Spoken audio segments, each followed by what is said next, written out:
Shalom Screamers, hai semuanya, welcome to Scream Podcast. Yo, balik lagi.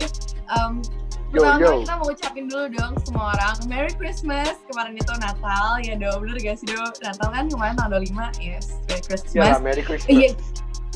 Jangan lupa kalian yang belum nonton podcast minggu lalu, kita bahas tentang Christmas, esensi Christmas sampai center-center klasik kita bahas ya Do. Jangan lupa nonton. Iya. Wah, ya. Jangan sampai nggak nonton guys. Pokoknya. Jangan lupa juga dong, di sini kita ada bintang tamu hari ini yaitu Karif. Perkenalkan Jol. Iya. Karif. Yo, Karif. Kita datang. Wah, ini teman-teman guys. Oke. Perkenalkan diri dong Kak, perkenalkan diri. Iya. Gue harus banget ya memperkenalkan diri ya. Iya, ukuran ya. ukuran sepatu lu berapa? Oh iya, oke. Langsung aja kali ya. Siapa tahu kan ada yang mau kirim sepatu gitu kan, iya. Oke. Aldo ya, soalnya kan kalau nggak salah Aldo buka ini kan ya, buka online shop ya. Kita nanti lama-lama kita membahasnya yang berbeda Kak. Jadi kita harus bahas something yang benar-benar wah. Oke, langsung aja perkenalkan, waktu dan tempat dipersilakan. Oke, sebenarnya ini gue nggak perlu memperkenalkan diri, sebenarnya teman-teman udah kenal juga, karena gue juga sempat pelayanan juga dia kan di Scream gitu kan. Terkenal banget sebelum ya, pandemi. Gue nggak perlu, terkenal banget ya Kak. Gue nggak perlu perkenalan diri, udah tahu. Oh iya. Iya kalau gitu gue memperkenalkan diri ya. Oke, perkenalkan nama gue Ripka, biasa dipanggil Karif. Ya supaya berbeda aja dari Ripka yang lainnya, biar kita juga lebih Karif juga. Oke. Gue masih kuliah ya kan, walaupun umur gue udah tua tapi gue tetap kuliah gitu, kayak gue sadar kalau gue tuh masih bego.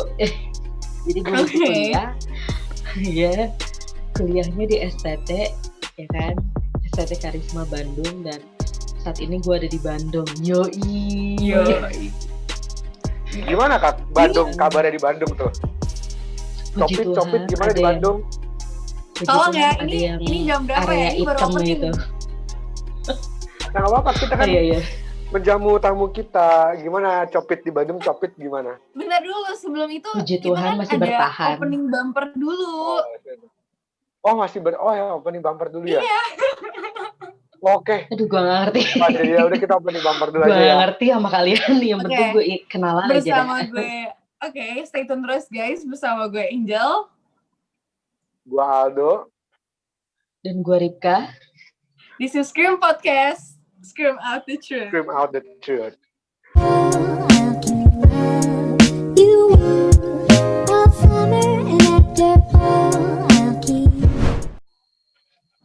Yo, oke. Jadi tadi sampai mana ya tadi? Jadi gue baru nanya-nanya tadi, Copit berkembangnya gimana nih? Pesat atau gimana Kak di Bandung nih? COVID. Puji Tuhan, COVID itu berkembang dengan amat baik di Bandung. Satu subur ya Kak ya? Kena. Dia ya luar biasa lah, dia mengembangkan dirinya kemana-mana gitu ya. Dan gue puji Tuhan banget gitu loh. Dan saat ini gue masih belum kena, jangan sampai juga. Amin. Ya itu aja sih, puji Tuhannya. Ya walaupun gue sibuk pelayanan, tapi tetap aja sih. Kayak masih bebas aja gitu dari koronce itu. Koronce. Oke.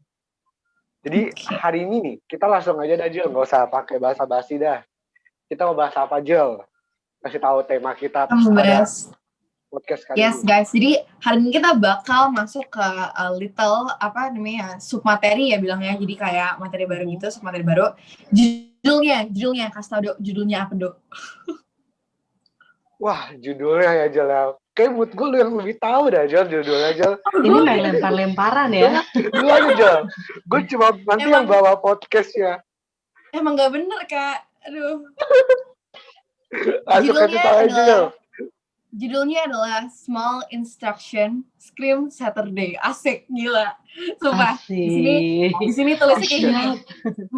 Di sini tulisnya gini. Small Instruction, Scream Saturday. Wes, gila. Aduh. Keren ya. Scream makin keren loh. Gue lihat-lihat loh.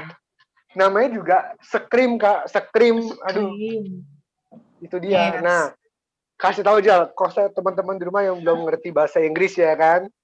Small instruction itu apa? arti bahasa Small Indonesianya. instruction adalah petunjuk kecil. Instruksi.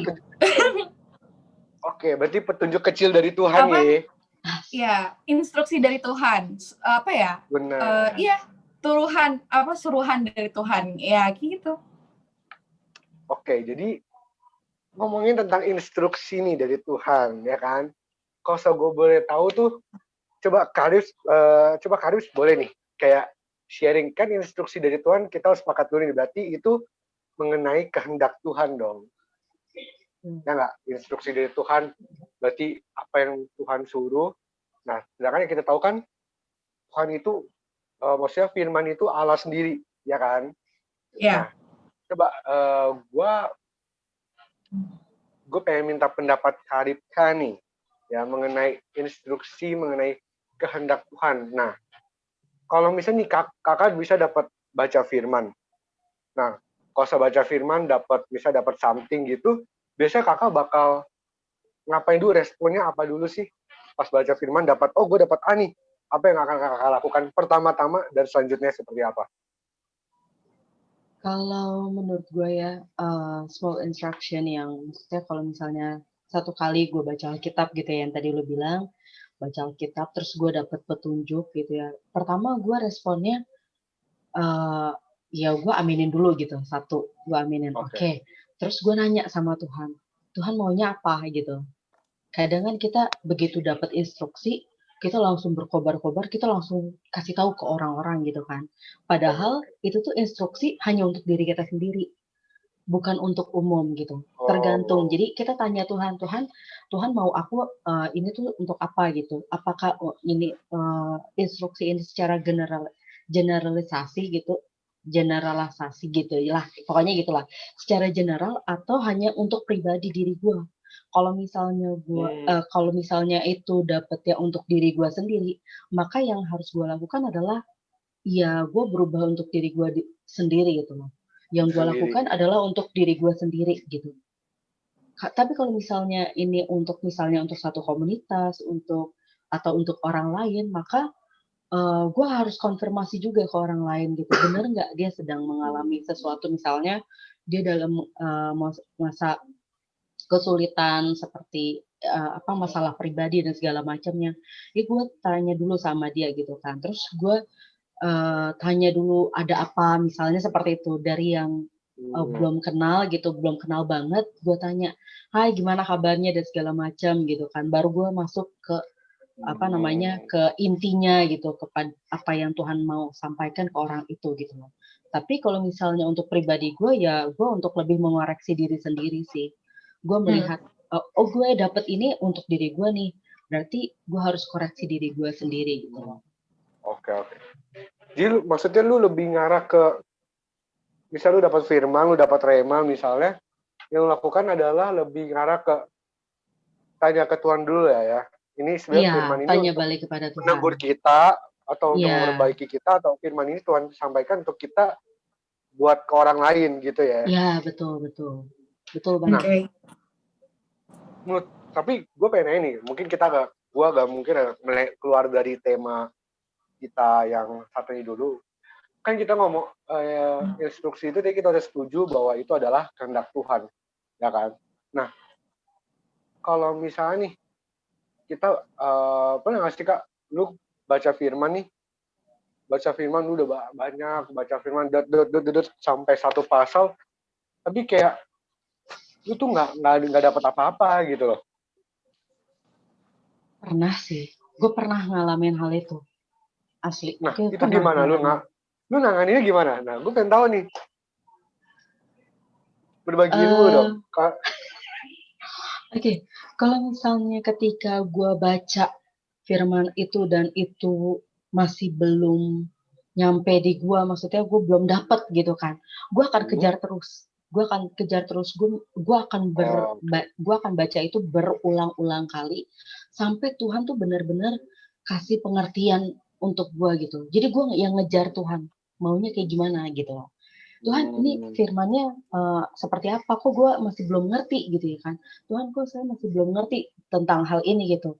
Tuhan tuh mau berbicara apa gitu melalui firman ini gitu. Nah, jadi gue lebih ngejar Tuhan sih. Maksudnya Tuhan maunya ngomong apa sih melalui firman ini. Makanya sebelum kita baca Alkitab lebih baik kita doa dulu kan, Doa supaya dulu, segala ya. sesuatu yang belum disingkapkan itu akan disingkapkan gitu loh. By the way, gue boleh permisi sebentar nggak nih? Gue ngambil orderan dulu. Boleh, santai Kak. Bentar Boleh, ya. boleh. Bentar. Nah, Oke. Dok, tapi Dok, nanti ya abis Karipnya balik, Dok. Gue tuh juga pengen nanya, Dok, sama Karip. Sebenarnya, gue nanya dari dulu ya, Dok. Kayak, contoh kalau misalnya lo baca firman, gitu kan, Dok. Terus, lo dapet sesuatu nih, ya kan? Dari mana lo tahu itu sebuah instruksi dari Tuhan? Ngerti gak sih? Karena, tidak sedikit orang yang kayak bilang kayak, gue disuruh Tuhan kayak gini. Ngerti gak sih? Jadi dalilnya Tuhan, tapi bisa jadi tindakan yang dia buat itu salah gitu. Tapi dia membenarkan dirinya dengan dia bilang, enggak kok gue udah doa, tapi Tuhan ini suruh kayak gini. Ngerti gak sih, Dok? Oh, gue ngerti. Kayak contoh ya. Temen gue, ada yang, susah juga sih sebenarnya. Cuma oke, nggak apa-apa ya. Mungkin gue masih bingung, tapi nanti lo bisa bantuin gue supaya gue nggak bingung ya. Temen gue dia ada yang natoan permanen, tato. Oke, tato. Ya. Sebelum dia tato, dia sempat tanya gue, sebenarnya tato itu boleh atau enggak? Nih lu mau nanya gue nih? Nggak, benar dulu, ya gitu kan. Terus waktu itu gue jawabnya kayak gini, bukan masalah dosa dan gak dosa, bukan masalah boleh atau nggak boleh, tapi kayak gini, kalau lo buka Alkitab terus lo apa ayat yang pasti keluar kalau lo ngomongin tentang tubuh lo natot dan everything, pasti yang tubuhmu itu adalah bait Allah. Benar gak, Dok? Oh, benar. Ya kan? Terus gue bilang, kalau lo dasarnya ini dan lo mau tahu jawabannya salah atau benar, ya gue bilang jawabannya salah. Gue bilang kayak gitu. Oke. Nah, tapi dia tuh kayak gini, dia bilang, gue udah doa sama Tuhan. Terus gue ngeliat ada satu sosok, ada pendeta, dan dia natoan, dan pendeta itu bilang tatoan itu nggak apa-apa. Oke. Nah, itu temen gue jadi akhirnya natoan karena dia bilang nggak apa-apa, Tuhan bilang boleh gitu. Nah, sebenarnya kalau misalnya kayak gitu ya, kan basically gue kalau misalnya tadi gue awalnya mikirnya gue mau jawab ada satu hal yang gue pengen jawab berbeda sebenarnya. Cuma pas gue dengar temen lu itu dengar dari pendeta, sebenarnya satu hal yang gue pengen ngomong gini. Kalau misal lu maksud gue gini, kita kan mau cari tahunya Tuhan dong. Tuhan ngomongnya apa? Iya. Dan jelas-jelas sendiri Tuhan yang ngomong sendiri di gue lupa di ayat mana gitu, kayak pasal pertama yang mana firman ayat itu ngomong di mana firman itu Allah sendiri. Kalau misal lu ngomong ini tuh berdasarkan dari Tuhan, so lu harus carinya apa? Firman Tuhan, bukan pendeta. Gitu. Kalau misal lu ngomongnya gua ini nih gue udah tanya Tuhan, gue kayak boleh ngerokok deh, gue boleh nge-vape deh. Karena kata pendeta ini ngomongnya boleh. Nah, lu sekarang gue balik lagi kan lu dapat dari Tuhan atau dapat dari pendeta? Gitu. Itu yang pertama. Nah, cuman masalahnya yang dia lihat kan pendeta, ngerti gak sih? Pendeta is like sosok, ngerti kan maksud gue? Jadi kayak, gue ngerti. Maksudnya, soalnya kalau misalnya pendeta itu bilang boleh, pendeta itu juga dapat jawaban dari mana? Maksudnya logikanya pendeta itu punya hubungan yang baik dong dengan Tuhan. Iya, nah cuma kan gini, kita nggak tahu itu pendeta hasil dari dia bertobat, maybe kan? Dia mungkin dulu apa preman pinggir jalan yang tatoan. Iya. Gue waktu dia bilang kayak gitu, dia bilang lu lihat, dia kasih lihat gue foto pendetanya. Jadi lu lihat ini pendeta satu tubuhnya itu tatoan semua dan dia bilang tato itu nggak apa-apa. Terus gue bilang, dulu kali dia belum bertobat. Terus dia bilang, enggak Jel, pendeta ini pernah khotbah tentang tato dan dia bilang boleh.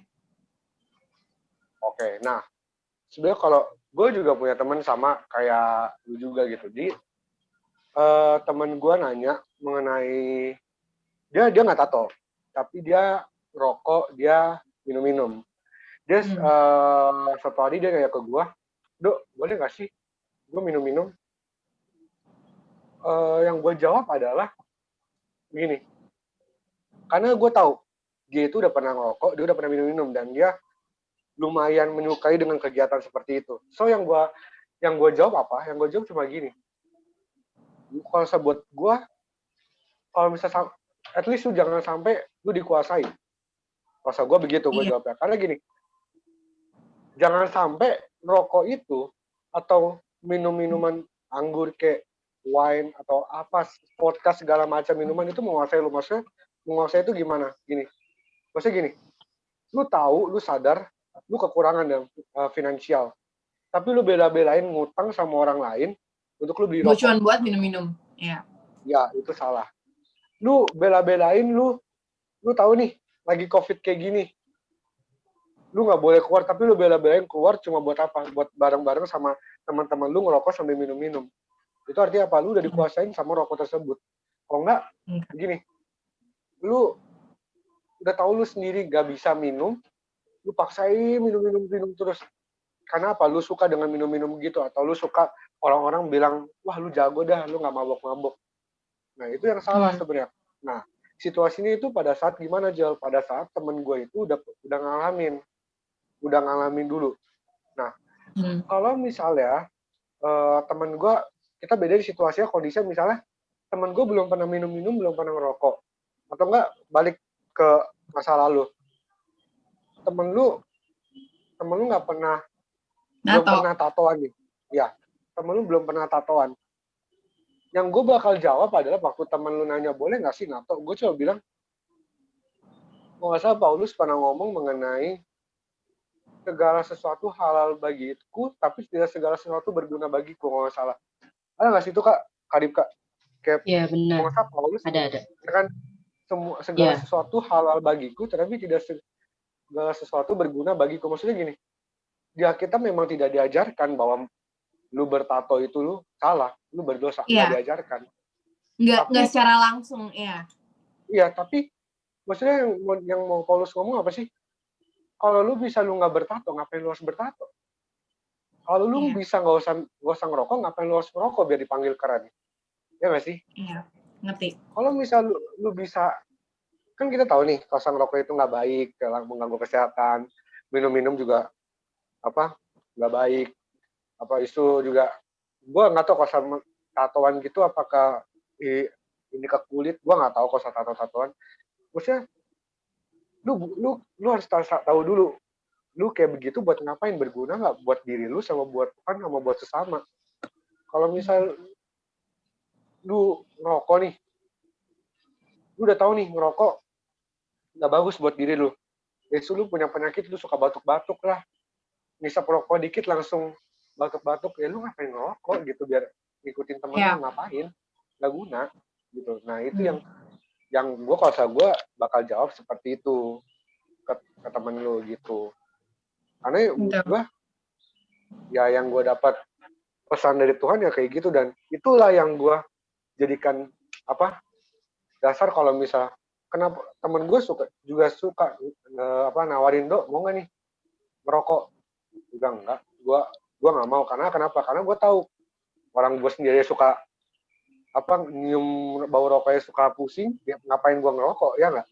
Habis itu temen kalau misal minum-minum, gue pengen minum-minum sedikit-sedikit. Kalau misal gue nggak minum tuh waktu itu kalau nggak salah bareng kayak teman-teman gereja gitu kan, minum cuma nggak sampai mabuk, cuma oh ini rasa anggur, oh ini rasa vodka begini, oh ya udah, kayak cuma asal minum air doang, nggak sampai beli ini beli itu, enggak gua, karena gua tahu itu nggak berguna buat gua gitu. Kalau misalnya gua Dok, sebenarnya kalau misalnya balik lagi ya ke pertanyaan gue juga mau nanya Kadip kan nih kan tadi Kak pergi. Kak, dari mana lo tahu kalau itu tuh instruksi dari Tuhan, kalau itu tuh kehendak Tuhan buat lo? Nah, kalau menurut gue nih ya, kan setiap kita ini kan gak bisa menjadi serupa dengan dunia ini kan. Nah, makanya ada yang di Roma 12 ayat 2. Ini pas banget nih ya kan. Pas lu nanya gitu, pas gue juga keinget sama ayat ini gitu loh. Asik. Janganlah kamu menjadi serupa dengan dunia ini, tetapi berubahlah oleh pembaharuan budimu. Berarti berarti ada sesuatu yang diubahkan dulu, yaitu pertama mulai dari pembaharuan budi gitu kan, pikiran, akal pikiran, betul jiwa dan segala macamnya, sehingga kamu dapat membedakan manakah kehendak Allah, apa yang baik, yang berkenan kepada Allah dan yang sempurna. Jadi itu setiap kita pasti diberikan Roh Kudus, betul. Kalau kita udah menerima Kristus, kita menerima Yesus, kita diberikan Roh Kudus. Roh Kudus itu selalu ada pada kita gitu. Kalau misalnya kita mengaktifkannya dulu itu seperti apa sih? Apakah Roh Kudus itu bisa nggak aktif? Bisa gitu. Kalau misalnya kita mulai tertarik dengan hal-hal duniawi seperti yang Aldo bilang gitu kan. Yang Aldo bilang itu benar gitu. Jadi kalau kita udah tahu ini hal-hal duniawi mulai menarik kita, ya maka roh kudus itu mulai kayak, Roh Kudus itu kan roh yang paling kudus gitu loh. Dia nggak bisa dicampur adukan dengan namanya juga Roh Kudus kan? Iya betul. Kecuali Roh Kudus, beda tuh. Nah itu beda lagi. Dia nggak bisa dicampurkan dengan hal-hal duniawi gitu loh. Makanya kalau misalnya ada beberapa, kalau misalnya anak-anak ballroom tuh pernah gue bawain firman tentang ini. Jadi tuh jangan kayak just be yourself, tapi just be more like him. Karena kalau just be yourself, lu nggak akan berubah-berubah. Hidup lu akan sama terus begitu menerus gitu loh. Ya ini gue apa adanya gitu. Misalnya gue marah-marah gitu kan. Ya emang gue orangnya marah-marah. Lu bakal bilang, emang ini sifat gue mau diapain lagi? Tapi sifat Tuhan kan nggak seperti itu kan. Jadi harus berubah terus menerus gitu loh. Nah firman Tuhan itu bukan cuman kasih tahu bukan hanya kasih tahu kesalahan kita aja, bukan. Tapi firman Tuhan itu mengajarkan kita akan segala sesuatunya gitu loh. Nah tadi yang Aldo bilang kan, kalau kita dekat sama Tuhan, kita percaya kalau firman Tuhan ini adalah Tuhan sendiri. Nggak mungkin nggak mungkin ditulis sama orang lain. Tuhan akan memberikan pengilhaman kepada orang-orang yang menuliskan, dan itu istilahnya tuh kalau di bahasa teologi itu tuh dilindungin gitu loh. Jadi di bawah perlindungan Allah mereka menuliskannya itu supaya tidak ada hal-hal yang lain gitu loh. Tidak ada hal-hal dunia supaya jadinya gitu. supaya kayak firman Tuhan itu dari Tuhan sendiri gitu. Even mereka yang tulis gitu. Jadi di bawah naungannya Tuhan tuh orang-orang ini dipercayakan untuk menulis segala sesuatunya. Dan kita percaya makanya yang di Yohanes 1 ayat 1 itu pada mulanya adalah firman, dan firman itu adalah Allah gitu kan. Dan firman itu telah menjadi manusia, dan firman itu adalah Allah sendiri gitu kan. Dan kalau misalnya kita sadar bahwa firman ini adalah Allah sendiri, maka walaupun kita membaca Alkitab di ayat yang sama, maka kita akan diberikan kayak rema-rema yang baru. Mungkin tahun lalu kita baca di Yohanes 3 ayat, misalnya Yohanes 3 ayat 16 tentang Tuhan Yesus datang karena begitu besar kasih Allah. Tapi ketika misalnya tahun depannya dibahas lagi Yohanes 3 ayat 16, yang kita dapat bukan hanya yang berbeda. Iya, betul, bukan hanya Allah datang. Enggak, tapi Allah itu mengaruniakan anaknya. Berarti anaknya satu-satunya tuh dikirim hanya untuk menebus dosa kita gitu loh. Bukan cuma datang terus begitu ya udah bikin mujizat dan segala macam. Tapi pas kita udah kita baca lagi, kita akan dapat pengertian yang berbeda lagi. Dan pengertian berbeda itu bisa untuk diri sendiri, bisa untuk orang lain gitu loh. Dan itu nggak harus nggak harus tentang diri kita sendiri, tapi tentang orang lain, bagaimana kita mengasihi orang lain seperti Yesus mengasihi kita gitu kan. Bagaimana kita mengampuni orang lain seperti kita meminta ampun kepada Tuhan gitu Iya. loh, dan Tuhan mengampuni kita gitu kan. Nah yang seperti itulah. Nah yang tadi kalau nggak salah gue sempat dengar juga yang Angel tentang temennya itu ya, yang apa namanya datang ke Natal terus pendetanya bilang boleh. Nah pendetanya dapetnya dari mana? Nah harusnya kalau temen lu di posisi yang apa namanya di posisi yang benar gitu ya, dia bisa membedakan mana yang kehendak Allah, mana yang bukan. Walaupun Natal itu adalah secara umum itu adalah acara rohani, tapi kita juga harus berhikmat gitu loh. Peraturan siapa sih yang kita harus dengarkan? Apakah peraturan pemerintah atau peraturan dari pendeta yang pendeta buat-buat gitu loh. Dan Tuhan juga bilang kan kalau misalnya kita mau berdoa, masuk kamar gitu kan, kunci pintu kamar rapat-rapat supaya kita tuh nggak dilihat orang bahwa kita tuh sedang berdoa gitu kan. Nah, sama kayak halnya Natal gini. Jadi menurut gue sih nggak terlalu masalah banget sih kalau misalnya untuk saat ini ya kita tetap harus merayakan Natal di rumah gitu loh. Karena Tuhan juga ada kok. Yang penting tujuan kita ibadah tuh apa? Apakah untuk menyenangkan diri sendiri, memuaskan atau kayak ya satu kebiasaan yang sering kita lakukan tiap minggu. Kalau nggak ibadah gimana gitu kan? Kalau orang Bandung, kalau nggak ibadah gimana gitu. Nah kayak gitu. Atau ini kelihatannya Karif tuh nonton podcast kita ya, soalnya minggu kemarin kita bahas ini ya, Dok. Oh iya dong, gue nonton. Gue tuh nonton, serius. Gue tuh nonton. Setiap hari loh kayak udah jadi makanan pokok gitu ya. Iya, karena pasti yang serius, gue tuh kalau misalnya nonton podcast Krim tuh ada aja yang baru. Terus gue kayak dapet, oh iya, bener juga. Apalagi yang dikupas tuh yang melalui kayak Kotoni gitu ya narasumbernya, dan gue cukup salut aja gitu sama Kotoni yang bukan orang STT tapi gila sih, dia dahsyat banget pemikirannya tuh. Dia tuh bisa sampai sedetail itu gitu loh. Dan ya gue salut aja sih gitu. Jadi kalau misalnya gue bisa simpulin dari jawabannya Karif dari pertanyaan kita pertama ya, Dok, apa maksudnya kayak instruksi Tuhan dan lain-lain, yang gue dapet tuh pertama ya gue ikutin yang Karif bilang ya, kita doa dulu sebelum baca kitab. Dan kayak gitu apa ya? Ya kita minta hikmat dari Tuhan juga nggak sih Kak, jadinya kayak supaya kita ngerti ya kan. Kedua, kalau misalnya emang lu mau mengerti dan lu mau tahu itu kehendak Allah atau bukan, sebenarnya balik lagi ke diri kita, balik lagi ke dasar.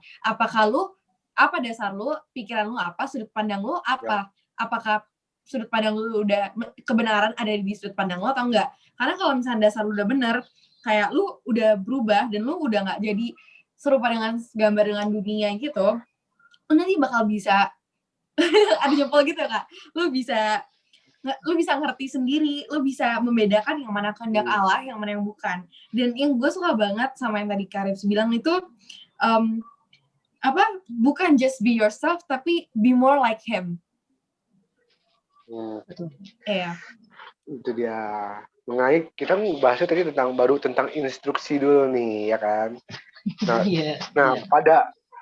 Kita balik lagi ke instruksi Nah, sekarang kita pengen bahas lagi lebih dalam lagi kan. Kalau misalnya nih, tadi kita ngomong, tadi gue sempat tanya ke Karif, waktu Karif dapat instruksi, dapat kehendak Tuhan nih, dapat firman Tuhan, responnya apa gitu kan. Nah, hari ini kita bakal bahas lagi tentang instruksi dan respon itu juga, teman-teman. Nah, jadi sebelum kita bahas lebih dalam lagi, lebih baik kita baca firman dulu nih, ya kan? Baca firmannya dulu, kita baca dasarnya dulu. Iya, jadi kita ya, yang kita mau bahas tuh benar-benar ya emang ini dari yang firman Tuhan ngomong nih. So, gue undang teman-teman semua boleh buka Lukas 5 ayat 1 sampai 5. Nah, teman-teman kalau misalnya udah ketemu, kita langsung aja baca bareng-bareng. Oke? Mungkin Angel bisa memandu membaca kita. Gue baca nih ya. Baca ayat ini. Yo, Angel. Bentar. Loading. Sorry ya, bentar. Oke, Lukas 5 ayat 1 sampai ya, bentar. Duh, malu, sorry. Keback, sorry. Kok nggak bisa sih ini? Berarti lo ganti HP tuh, Jel. Padahal udah ganti HP lo, Kak. Bener-bener. Wow, amazing Angel. Nggak, ini kan HP itu. Kayaknya kan, kayak ada something new loh, Kak, dari kameranya. Yang wow. Wow. Udah belum, Jel? Apa Karif sih yang baca? Lukas 5 ayat 1 sampai 5. Iya kan gue bilangnya Lukas 5 ayat 1 sampai 5. Karif juga dengerin gue ngomong Lukas 5 kan? Iya, gue tuh ketiknya Lukas 1 ayat 1 sampai 5. Wah lu. Kan ini materinya dari lu, Jel. Materinya dari koko gue. Shalom lu buat kokonya. Enggak, udah. Nih. Lukas 5 ayat 1 sampai 5. Pada suatu kali Yesus penjala ikan menjadi penjala manusia. Pada suatu kali Yesus berdiri di pantai Danau Genezaret, sedang orang banyak mengerumuni dia hendak mendengarkan firman Allah. Ayat 2, ia melihat 2 perahu di tepi pantai, nelayan-nelayannya telah turun dan sedang membasuh jalannya. Ia naik ke dalam salah satu perahu itu, yaitu perahu Simon, dan menyuruh dia supaya menolakkan perahunya sedikit jauh dari pantai. Lalu ia duduk dan mengajar orang banyak dari atas perahu. Setelah selesai berbicara, ia berkata kepada Simon, bertolaklah ke tempat yang dalam dan tebarkanlah jalamu untuk menangkap ikan. Simon jawab, Guru, telah sepanjang malam kami bekerja keras dan kami tidak menangkap apa-apa, tetapi karena engkau menyuruhnya, aku akan menebarkan jala juga. Oke, amin untuk firman Tuhan. Amen. Amen. Amin ya. Nah, sebenarnya sebelum gua pengen bahas lebih dalam lagi nih ya, kita menanya-nanyakan kepada Karib kan nih mengenai firman ini. Lalu gue pengen di sini ada something yang menurut gue apa ya, menurut gue sih cukup unik aja buat gue ya. Kenapa gue bilang unik dalam tadi yang ayat yang udah yang dibacakan sama Angel. Jadi gini, kan ceritanya gini nih, Simon atau enggak 2 nelayan itu kan dibilangnya ada 2 nelayan, berarti ada 2 perahu dong. Yeah. Ada 2 perahu baru pulang dari, kan kalau setahu gue nelayan itu jalannya malam-malam kan, maksudnya malam dia ngambil ikan kalau nggak salah. Nggak, dia soalnya ambil angin laut. Angin laut kan? Iya. Yeah. Angin laut gak sih ya? Emang ya? Bener ya? Iya, angin laut. Angin laut, berarti kan jalannya malam-malam kan. Nah,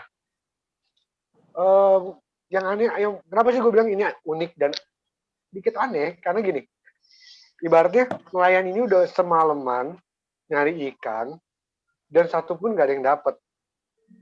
Dan habis itu nelayan itu balik, pas nelayan itu balik dari kerjanya dia, Tuhan Yesus datang.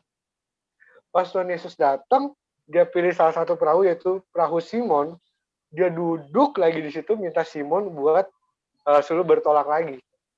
Sambil ya, mungkin dia sambil mengajak tadi di ayat ini, di ayat berapa tuh dibilang, di ayat keempat dibilang setelah berbicara, pokoknya setelah dia mengajar, dia minta si Simon bertolak lagi ke laut yang lebih dalam. Nangkap ikan. Kenapa gue bilang aneh? Kenapa gue bilang aneh? Di sini kalau gue posisikan diri gue jadi Simon, ya, dan gue lihat Tuhan duduk di perahu gue udah mati mikir, aduh, ini ada satu yang bikin nyusahin gue. Udah gue capek, ya kan? Gue capek digigit nyamuk, gue di laut, masih ada ujian yang harus gue cobain gitu loh. Dan dia bilang lagi juga, ya, dan dia bilang kan semalaman juga udah nggak ada ikan, dia nggak dapet ikan apa-apa. Terus lu udah duduk di sini, udah bikin gue capek, terus lu sekarang suruh gue tebarin jala lagi untuk apa? suruh siapin kapal lagi buat balik lagi. Itu kan kayak buat gue, kalau gue di Simon ya, gue langsung balik. Gue nggak ada, capek gue tidur aja dah. Gue kalau jadi Simon karena 2 perahu ya, gue bilang tuh itu aja perahu dia aja, jangan perahu saya. Kan. Sumpah loh, gue kayak ibaratnya gini, maksudnya gimana ya? Lu tahu nih keadaannya di mana gue lagi misalnya Simon pasti lagi, gue nggak tahu Simon lagi bete, lagi galau, gue nggak tahu ya. Tapi gue tau lah, udah capek-capek, nggak menghasilkan apa-apa, tapi disuruh bertolak lagi. Nah, ini baru yang mau kita bahas nih, mengenai interaksi gitu. Nah, gue pengen nanya dulu nih ke Karif mungkin ya, Karif mungkin pernah mengalami masalah kayak, pernah nggak sih Kak, lu misalnya nih, lu dalam kondisi lu lagi bete, lagi keterpurukan lu kayak ngerasa apa ya, lu lagi susah lah hidup lu, tiba-tiba Tuhan lu baca firman dan firman Tuhan datang buat ngomong kayak something yang lu sebenarnya nggak suka. Kayak contoh misalnya, ya lu pernah nggak sih Kak, lu misalnya nggak seneng sama orang lain, lu tinggalin orang itu, tapi firman Tuhan ngomong, lu datang ke orang itu, lu harus minta maaf. Iya. Saya contohnya kayak gitu ya. Jadi kayak firman Tuhan itu nyampaikan ke lu tuh something yang lu nggak suka dan lu harus kerjakan karena itu firman Tuhan. Jadi nggak sih kalau lu ngalamin kayak intinya gitu? Kayak yang Tuhan suruh, firman yang kita dapetin itu kayak bertolak belakang dengan apa yang kita hadapin sekarang. Ya, benar. Pernah nggak Kak? Kalau soal pengalaman kayak gitu, ya pasti pernah sih. Bukan hanya pernah, tapi sering gitu. Salah satunya adalah mengampuni seseorang. Nah, itu kan bertolak belakang banget kan? Iya nggak? Mengampuni seseorang tuh asli. Kalau misalnya orang yang kita nggak terlalu kenal untuk ngampunin, jujur, gue gampang banget. Karena apa? Karena gue nggak akan ketemu dia lagi. Istilahnya seperti itu. Betul, serius. Gue untuk ngampunin dia, gue untuk minta maaf sama orang yang gue nggak terlalu kenal, gak apa-apa. Gue minta maaf ya kalau gue ada salah gini, atau sorry ya kemarin gue begini sama lo gitu. Gue tuh nggak ada maksud hati begini sama lo, tapi gue minta maaf aja. Nah, iya udah terserah gitu kan. Lo terima nggak terima nggak apa-apa. Toh besok gue nggak ketemu lo lagi gitu kan. Karena cuma sekali gitu kan. Tapi kalau misalnya untuk ngampunin orang yang kita kenal, bahkan deket sama kita, dan dia terus-menerus menyakiti kita dan harus terus-menerus kita mengampuni dia secara berulang-ulang kalian seperti itu, katakan gitu kan. Sulit sih. Karena ya memang firman sama keinginan kita tuh benar-benar bertolak belakang. Benar-benar istilahnya tuh bertepuk sebelah tangan gitu kan. Tapi mau nggak mau, iya serius, mau nggak mau gitu. Ini adalah instruksi dari Tuhan. Ini adalah satu perintah dari Tuhan. Bagaimana kita harus tetap mengampuni orang itu, gitu loh. Oke. So, terus udah gitu, misalnya, respon gue, ya pasti secara manusiawi ya, gue jujur aja secara manusiawi, gue kesel gitu. Gue kesel, Tuhan kenapa sih gue harus disuruh kayak gini gitu loh. Tuhan kenapa sih aku kok disuruh untuk mengampuni gitu loh. Padahal gue sebenarnya kalau misalnya di posisi yang di posisi aku ini tuh aku nggak salah sama dia. Tapi kenapa aku harus yang kenapa harus aku yang minta maaf sama dia. Padahal posisinya dia yang salah sama aku. Kok jadi aku yang minta maaf sama dia. Tapi ya gitu. Balik lagi. Apakah gue mau mengampuni atau enggak, ya respon gue balik lagi. Gue harus tetap ngikutin firman Tuhan. Sebenarnya balik lagi ke pilihan gue. Apakah pilihan gue tuh mau mengikuti instruksinya Tuhan atau mengikuti ego gue? Nah, yang gue mau bilang adalah be more like him, bukan just be yourself. Kalau just be yourself secara penampilan, oke, nggak masalah. Itu gue nggak terlalu pusingin. Tapi kalau secara karakter, gue mau seperti Yesus gitu loh. Hidup gue mau seperti Kristus, mau jadi terang.